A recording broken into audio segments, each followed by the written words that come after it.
Hello विद्यार्थियों, तो आज जानेंगे कक्षा 12 विज्ञान का जो आपका पेपर हो गया था उसका उत्तर सॉल्यूशन बता रहा हूँ आंसर की। ठीक है, यहाँ पर ए सेट का फुल सॉल्यूशन आपको बताऊंगा। आप लोग यदि मेरे यूट्यूब चैनल पर नए हो तो चैनल को कर लेना सब्सक्राइब, दोस्तों को शेयर कर देना, ताकि यहाँ पर एकदम रियल आंसर की आपको बता दूंगा। बाकी यहाँ पर जो आपका पेपर होता है वो 1 घंटे पहले रियल अपलोड कर दिया जाता है। ठीक है विद्यार्थियों, तो ये जानकारी आपको बता दी गई है। यहाँ पर सबसे पहले स्टूडेंट यहाँ पर देख लेते हैं जो ए सेट का आपका पेपर हुआ उसका आंसर की। यहाँ पर पहला प्रश्न जो था आपका सही विकल्प चयन करें। 6 नंबर में जो आपसे पूछा गया था पहला क्वेश्चन विद्यार्थियों आपसे पूछा गया था वे द्विलिंगी पुष्प जो कभी नहीं खुलते प्रदर्शित करते हैं। तो यहाँ पर आपको लगा लेना था, आपका जो आंसर था क्लिरोस्टोगमी, यहाँ पर ए वाला करेक्ट आंसर हो गया था। दूसरा आपका है हाइड्रिला में किस प्रकार का परागण होता है, यहाँ पर आपको लिख लेना था प्रिय विद्यार्थियों जल परागण आपका यहाँ पर उत्तर था। ठीक है, बाकी नेक्स्ट अगर बात करूं यहाँ पर आपका थर्ड क्वेश्चन प्रिय विद्यार्थी पूछा गया था कितने द्वितीयक शुक्र कोशिकाओं में 200 शुक्राणु बनाएंगे।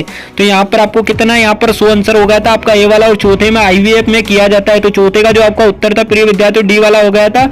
और यहाँ पर पांचवा जो आपसे पूछा गया था पुरुषों के बद्धकरण की विधि, यहाँ पर पांचवे का जो उत्तर था प्रिय विद्यार्थियों आपका ए वाला था। ठीक है, वेक्सटोमी। एंड यहाँ पर छठा प्रश्न जो आपसे पूछा गया था निम्नलिखित से यौन संचरित रोग है प्रिय विद्यार्थियों, तो इसका आपका छठे का उत्तर क्या हो गया था उपरोक्त सभी मतलब एसटीआई एसटीडी गोनेरिया सारे मतलब क्या यौन संचरित रोग है। तो यहाँ पर स्टूडेंट मैं आपको सॉल्यूशन बता दिया हूँ। नेक्स्ट क्वेश्चन आप देखते हैं यहाँ पर रिक्त स्थान जो कि आपसे 6 नंबर में पूछे गए थे। यहाँ पर पहला आपको पूछा गया है बिना निषेचन बीज विकसित होने की क्रिया कहलाती है। तो यहाँ पर आपका हो जाएगा एपोमिक्सिस। ठीक है, यहाँ पर एक विवाहित जोड़े के पहले से 3 पुत्रियां है, वो अब चौथी संतान का सोच रहा है। इस भावी संतान में पुत्र होने की संभावना होती है, तो यहाँ पर आपकी क्या 50% होती है। ठीक है, और यहाँ पर मेंडल ने अपने प्रयोगों में पौधे का चयन किया था यहाँ पर मटर का। ठीक है, और यहाँ पर प्रिय विद्यार्थी आपका था डीएनए के आकोजी के खंडों को परस्पर जोड़ने का कार्य करने वाला एंजाइम कहलाता है। यहाँ पर आपको क्या लिखना था, जो आपका एंजाइम रहता है प्रिय विद्यार्थी वो यहाँ पर आपका क्या जाएगा जो एंजाइम रहता है वो लिगेंज कहलाता है। ठीक है, बाकी 21वें क्रोमोसोम का जो नाम बताना था ऊपर में से एक अतिरिक्त क्रोमोसोम आ जाने से होता है डाउन सिंड्रोम। ठीक है, यहाँ पर आपका डाउन सिंड्रोम था। एंड नेक्स्ट क्वेश्चन की अगर बात करें विद्यार्थियों यहाँ पर छठा जो आपसे पूछा है डीएनए सूत्र में न्यूक्लियोटाइडों को परस्पर जोड़ने वाला बंध होता है। तो यहाँ जो आपको उत्तर लिख के आना था प्रिय विद्यार्थियों आपका हो गया था फास्फोडाइएस्टर। ठीक है, बाकी मैं आपको वीडियो के लास्ट में बता दूंगा, स्क्रीनशॉट ले लेना और पीडीएफ टेलीग्राम पर आपको मिल जाएगा, उसकी लिंक वीडियो के डिस्क्रिप्शन में। सत्य देख लीजिएगा प्रिय विद्यार्थियों यहाँ पर आपका अवशोषी अंग शरीर में पाए जाने वाले कार्यविन अंग है। तो यहाँ पर आपका जो था वो सत्य हो गया था पहला, आप सत्य ही करके आएंगे, नहीं करके आए हो तो आप लोग पेपर का आंसर अच्छे से मिला लेना। ठीक है प्रिय विद्यार्थियों, एंड यहाँ पर नेक्स्ट क्वेश्चन जो आपसे पूछा गया था क्या पूछा गया, तो नेक्स्ट क्वेश्चन आपसे पूछा गया सत्य में समृद्धि अंग ऐसे अंग जो समान कार्यों में संपादन होते हैं, पहले के दूसरे का असत्य होगा, तीसरा आपका सत्य प्रिय विद्यार्थी, चौथा आपका सत्य है, पांचवा सत्य और छठा भी आपका सत्य है। ठीक है, बाकी यहाँ पर बात करता हूँ जो आपसे सही जोड़ी पूछी गई थी। ठीक है, एंटीबायोटिक से पहला, तो पहले को आपको ई वाले से मिलाना था प्रिय विद्यार्थी। ठीक है, और सॉरी पहले को ई वाले से मिलाना था, जो दूसरा था आपका इंसुलिन, तो इंसुलिन का आपका जो उत्तर था वो सी वाला था। और यहाँ पर आपका था आणविक कैंची को आपको मिलाना था रेस्ट्रिक्शन एंडोन्यूक्लियस से।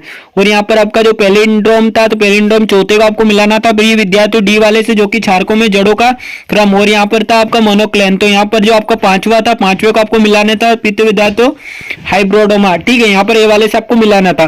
बाकी यहाँ पर स्टूडेंट यहाँ पर पांचवा प्रश्न आपसे पूछा गया था एक वाक्य में उत्तर, जो कि आपसे 5 नंबर में पूछा गया था एक। ठीक है, तो यहाँ पर पहला क्वेश्चन आपसे पूछा गया था प्रथम ट्रांसजेनिक फसल का नाम लिखना था, तो आप लिख के क्या आए हो स्टूडेंट ने, अगर यहाँ पर आप फ्लेवर सेवर टमाटर लिख के आए होगा तो रियल होगा। बाकी यहाँ पर सेकंड था आपका बीटी कपास में स्थानांतरित कीट रोधी वाला। ठीक है, प्रोटीन का नाम क्या था, तो यहाँ पर नाम बताना है प्रिय विद्यार्थियों आपका, तो इसका आंसर आपका हो गया है क्राई प्रोटीन। ठीक है, दूसरे का आप अगर क्राई प्रोटीन लिख के आए तो आपका करेक्ट होगा, नहीं तो आपका रॉन्ग होगा।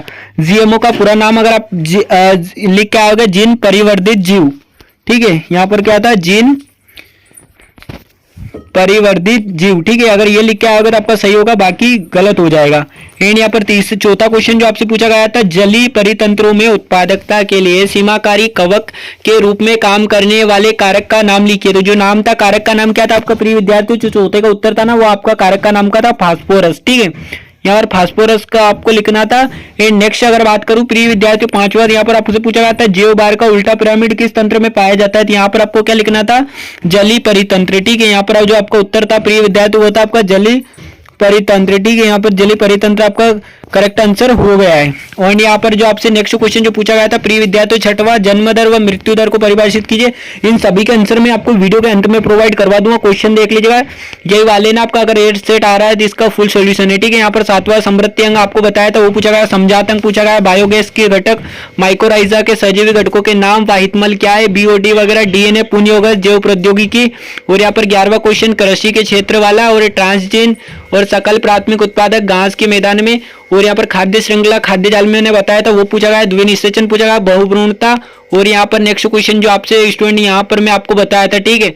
यहाँ पर आपको ये वाला क्वेश्चन देख लेना था आपको, स्पर्मेटोजेनेसिस और ओजेनेसिस, ठीक है। अंडाणु और इनमें अंतर जो आपका था वो आप लोग करके आएंगे, ठीक है। बाकी यहाँ पर 20वां क्वेश्चन था सक्रिय व निसक्रिय प्रतिरक्षा में अंतर, जो कि मैंने आपको बताया था, ये भी आपसे पूछा गया है। प्रिय विद्यार्थियों एल्कोहल वाला पूछा गया है, कृत्रिम रूप से इंसुलिन का निर्माण करने वाला आपको बताया था वो पूछा गया, आरएनए का पूछा गया, ठीक है। अब रही बात इसके सोल्यूशन की, तो सोल्यूशन की ओर लेके चलता हूँ, ठीक है।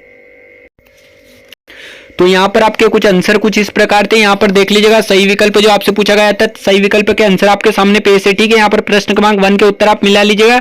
ये सेकंड जो आपका रिक्त स्थान था स्क्रीनशॉट ले लीजिएगा, मिला लेना है, ठीक है। यहाँ पर सत्य असत्य को आपको मिला लेना है। एंड चौथा जो आपकी सही जोड़ी पूछी गई थी वो भी आप लोग स्क्रीनशॉट ले लीजिएगा। और 5वां क्वेश्चन जो आपसे पूछा गया था एक वाक्य एक शब्द में उत्तर वाला, वो वाला देख लेना है। और यहाँ पर छठा जन्म दर मृत्यु दर को देख लेना है आपको, मृत्यु दर। और यहाँ पर गिफ्ट विफ्ट के पूरे नाम पूछे गए थे, ये आपको देख सकते हैं। और यहाँ पर समृद्धि अंश और समृद्धि अंग में अंतर जो आपसे पूछा गया था वो भी आप लोग देख सकते हो, ठीक है। बाकी यहाँ पर समझात और समझात वाला भी आप लोग देख सकते हो। एंड नेक्स्ट क्वेश्चन बायोगैस के घटक वाले को आप बताना था वो भी आप देख सकते हो। माइक्रोराइजा वाला देख सकते हो, वाहित मल वाला आपको दिख रहा होगा, हानिकारक कारण वगैरह जो बताना था, बीओडी, ठीक है, बायोकेमिकल ऑक्सीजन डिमांड, ठीक है, बीओडी का फुल फॉर्म। बाकी यहाँ पर डीएनए वाला देख सकते हो आप लोग, जीन वाला देख सकते हो प्रिय विद्यार्थियों, ठीक है। तो मैं आपको सॉल्यूशन बता दिया हूँ। आई होप आपको वीडियो पसंद आई होगी। वीडियो पसंद आई हो ऐसे ही सॉल्यूशन एकदम रियल के लिए तो हमारे यूट्यूब चैनल को सब्सक्राइब करें और वीडियो को लाइक करें और दोस्तों को जरूर शेयर कर दें। जय Hind, Vande Mataram, take care, bye bye. बने रहिए ओनली आपके अपने यूट्यूब चैनल फेमस एजुकेशन पर।